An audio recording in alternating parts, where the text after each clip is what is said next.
നമസ്കാരം. നമ്മുടെ പുതിയൊരു വീഡിയോയിലേക്ക് എല്ലാവർക്കും സ്വാഗതം. അപ്പോൾ നിങ്ങൾ തമ്പനയിൽ കണ്ട പോലെ തന്നെ ബിടെക് അല്ലെങ്കിൽ BSc കഴിഞ്ഞവർക്ക്, അതായത് ഫിസിക്സ് ഒരു സബ്ജക്റ്റ് ആയിട്ട് BSc കഴിഞ്ഞവരുണ്ടെന്നുണ്ടെങ്കിൽ, ഫിസിക്സ് നിങ്ങൾ ഫസ്റ്റ് സെമ്മിലോട്ട് പഠിച്ചവരുണ്ടെന്നുണ്ടെങ്കിൽ നിങ്ങൾക്ക് വേണ്ടിയിട്ടുള്ള ഒരു സുവർണ അവസരമാണ്. അതായത് ജൂനിയർ എക്സിക്യൂട്ടീവ് എന്ന് പറയുന്ന പോസ്റ്റിലേക്ക്, അതായത് എയർ ട്രാഫിക് കൺട്രോളർ ആയിട്ട് അദ്ദേഹം എയർപോർട്ട് അതോറിറ്റി ഓഫ് ഇന്ത്യയിൽ നിങ്ങൾക്ക് വർക്ക് ചെയ്യാനുള്ള ഒരു ഗോൾഡൻ ഓപ്പർച്യൂണിറ്റി ഉണ്ട്. ബിടെക് ഏത് ബ്രാഞ്ച് കഴിഞ്ഞവർക്ക് അദ്ദേഹം അപ്ലൈ ചെയ്യാൻ വേണ്ടി പറ്റുന്നുണ്ടാവും. ഓക്കെ. അപ്പോൾ ഈ കഴിഞ്ഞ പ്രാവശ്യമൊക്കെ മുന്നേക്ക് വിളിച്ചിട്ടുണ്ടായിരുന്നു. അപ്പോൾ കഴിഞ്ഞ പ്രാവശ്യത്തെ കാര്യങ്ങളൊക്കെ നമ്മൾ ഈ ഒരു വീഡിയോയിൽ നമ്മൾ പറയുന്നുണ്ടാവും. ഓക്കെ. അപ്പൊ ഇത്ര സമയം നിങ്ങൾക്ക് പഠിക്കാൻ വേണ്ടി കിട്ടുന്നുള്ള കാര്യങ്ങളൊക്കെ നമ്മൾ പറയുന്നുണ്ടാവും. ഓക്കെ. അപ്പോൾ ഇത് മെയിൻ ആയിട്ട് എയർപോർട്ടുകളിലാണ് ഈ ഒരു വേക്കൻസി ഉണ്ടാവുന്നുണ്ടാവുക. ഓക്കെ.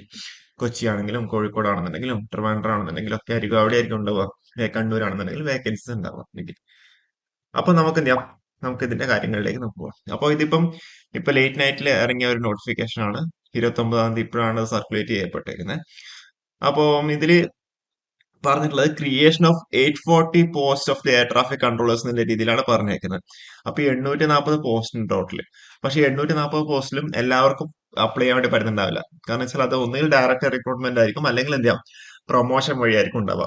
പക്ഷെ ഈ ജൂനിയർ എക്സിക്യൂട്ടീവ് ഇതിലിപ്പോ കുറെ പോസ്റ്റ് വരുന്നുണ്ട്. Deputy general manager, senior manager, manager, assistant manager, junior executive. Okay. അപ്പൊ അതിൽ ജൂനിയർ എക്സിക്യൂട്ടീവ് എന്ന് പറയുന്ന പോസ്റ്റ് മാത്രമേ ഇതിൽ എന്താവുള്ളൂ, ഫ്രഷ് ആയിട്ട് റിക്രൂട്ട്മെന്റ് ഉണ്ടാവുള്ളൂ.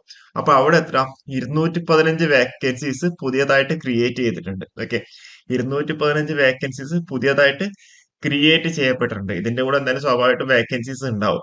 ഓക്കെ. അപ്പൊ ടോട്ടൽ ഒരു 400+ വേക്കൻസീസ് എന്താ അവിടെ ഉണ്ടാവും എന്നുള്ളതാണ് നമ്മുടെ എക്സ്പെക്ടേഷൻ. ഓക്കെ. ഇപ്പം 215 വേക്കൻസി ആണ് പുതിയതായിട്ട് ക്രിയേറ്റ് ചെയ്ത കാര്യം പറയുന്നത്.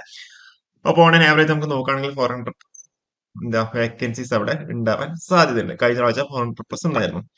ഓക്കെ. അപ്പൊ ഇതെന്താ ഒഫീഷ്യൽ തന്നെയാണ്. ഇതില് എന്താ പറയുക, തെറ്റുകളൊന്നും ഉണ്ടാവില്ല. ഇത് ഫേക്ക് അല്ല. ഓക്കെ. അത് കൂടാണ്ട് നോട്ടിഫിക്കേഷൻ ഒരു 2 മാസത്തോളം നമുക്ക് എക്സ്പെക്ട് ചെയ്യാം. കഴിഞ്ഞ പ്രാവശ്യത്തെ ട്രെൻഡ് അനുസരിച്ചിട്ട് പറയുകയാണെന്നുണ്ടെങ്കിൽ ഒക്ടോബർ ലാസ്റ്റിലൊക്കെയാണ് നോട്ടിഫിക്കേഷൻ വന്നേക്കുന്നത്.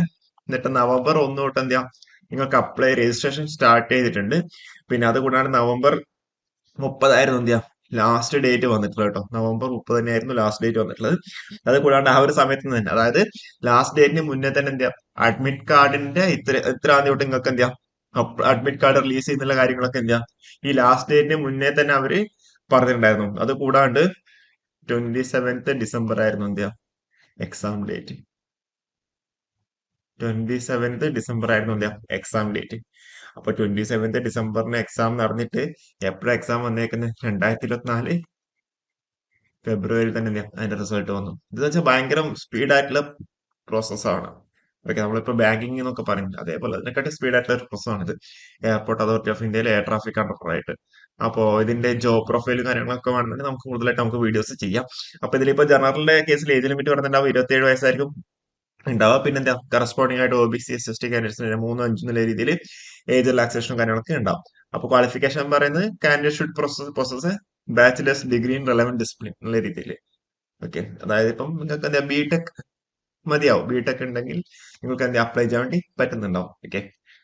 അപ്പോ മെയിൻ ആയിട്ട് ഇതാണ്. പിന്നെ നിങ്ങളുടെ സിലബസ് എന്ന് പറയുമ്പോൾ എല്ലാം ഉണ്ട്. അതായത് നിങ്ങളിപ്പോ RRB JE പഠിക്കുന്ന ആളാണെന്നുണ്ടെങ്കിൽ അതെല്ലാം വരും. കോൺസ് വരും, റീസണിങ് വരും, മാത്സ് കാര്യങ്ങൾ വരും, ഫിസിക്സ് എല്ലാം വരുന്നുണ്ടാവും. ഓക്കെ. കെമിസ്ട്രി ഇല്ലാന്ന് എനിക്ക് തോന്നുന്നു, ഫിസിക്സ് എന്തായാലും അതിലുണ്ട്. ഓക്കെ. ബയോളജി ഒന്നും ഉണ്ടാവില്ല. പിന്നെ ഹിസ്റ്ററി ഇല്ലാന്ന് തോന്നുന്നു. ബാക്കി ജോഗ്രഫി കാര്യങ്ങളൊക്കെ അതിലുണ്ട്. പൊളിറ്റിയും ഉണ്ട്. ഓക്കെ. അപ്പോ ഇത്രയും കാര്യങ്ങളാണ് നമുക്കിതിൽ പറയാനുള്ളത്. അപ്പോൾ നമുക്ക് ഇതിന്റെ കൂടുതൽ അപ്ഡേറ്റ്സ് ആയിട്ട് നമുക്ക് വീണ്ടും കാണാം. അപ്പോൾ അത് നോട്ടിഫിക്കേഷൻ വന്നു കഴിഞ്ഞാൽ നിങ്ങൾക്ക് അതിന്റെ അധികം സമയം ഉണ്ടാവില്ല. അപ്പോൾ ഇപ്പോഴേ എന്ത് ചെയ്യാം, സ്റ്റാർട്ട് ചെയ്യേണ്ടത് നിങ്ങളുടെ പ്രിപ്പറേഷൻ. ഓക്കെ. അപ്പോൾ ഈ ഒരു വീഡിയോ നമുക്ക് ഇവിടെ വൈൻഡപ്പ് ചെയ്യാം. കൂടുതൽ അപ്ഡേറ്റ്സ് ആയിട്ട് വീണ്ടും കാണാം. ഓക്കെ. Thank you.